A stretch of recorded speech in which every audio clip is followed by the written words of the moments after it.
So it was a beautiful day. I decided to upgrade my speakers. There are some other videos about door card, how to remove the door card. This video isn't going to go into that. Maybe eventually I'll do a video on that, but there's a lot out there. I did do a video on the rear door card though, if you want to look that up. So this is what the front door card looks like once it's removed. This metal part they refer to as the inner door card. Um, and it's just, kind of take note of everything where it is. It's going to be very difficult to remove that piece, but for the rear doors, that's actually the official way to do it, to, replace the speakers, which is sort of insane. Alright, so I applied Dynamat directly to the interior door card and against it, so on both sides. I also did it on the far metal, like the metal that's closest to the outside of the car. There are some window mechanisms in there. Be careful, don't try to Dynamat them, they don't really rattle too much. So here we can see what the grill looks like, the front grill once it's removed. So once you remove the door card, I'd remove the front grill. I took some time to try to upgrade the 2-inch speaker. It's very difficult. It's hard to find a speaker that fits in there. My Dynaudios that I was trying to put in did not work. But I did add some Dynamat. If you look closely, I put Dynamat in a couple places where I thought could be prone to resonant frequencies. So here's a closer look at the 2-inch speakers that go in the front of a W218 or C218 CLS class. I'd imagine others are similar. I did try to upgrade these, but it didn't fit with 3-inch, so it would have to be like 2.5, 2-inch speakers here. On my car, that actually marked, see the green mark? That side to the right, if you're looking at the screen, that's the positive. So they actually marked this on 2 of the speakers, not all the speakers, just the front driver's door.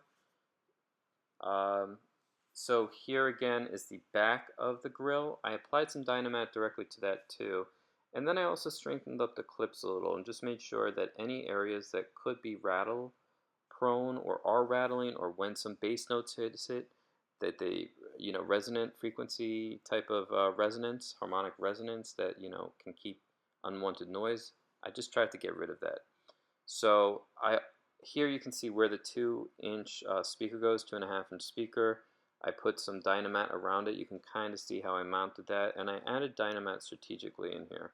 So I would tap on things and just add Dynamat to them. I do think that if I was going to go back and redo this, I would lift up that like carpet and put some Dynamat under there too.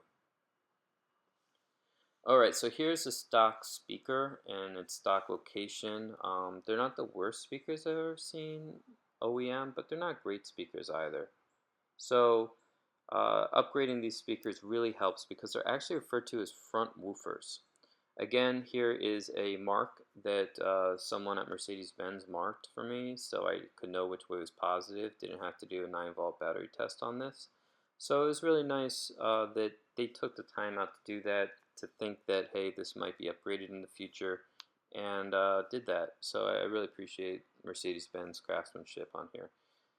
Here's the reverse side, so you can kind of identify which wires are hot.